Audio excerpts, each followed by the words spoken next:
Следва изпълнение на фолклорна група при Народно читалище Никола Вапцаров, 1866 година, град Благоевград, с ръководител Маргарита Петрова. Да се готви групата при пенсионерски клуб Стръмски Славей.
Не видохте, кой по Брунска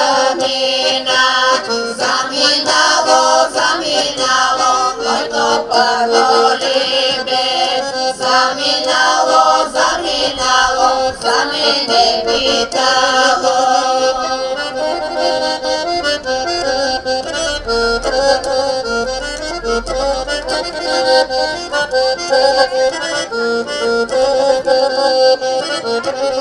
Коња јава, као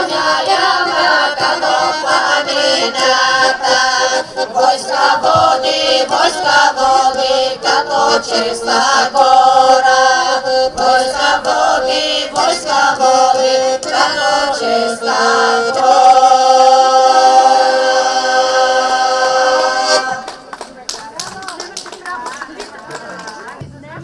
Аз мога да кажа само едно голямо браво на групата. Представиха се чудесно, една грамота за тях и специални поздрави за госпожа Маргарита Петрова.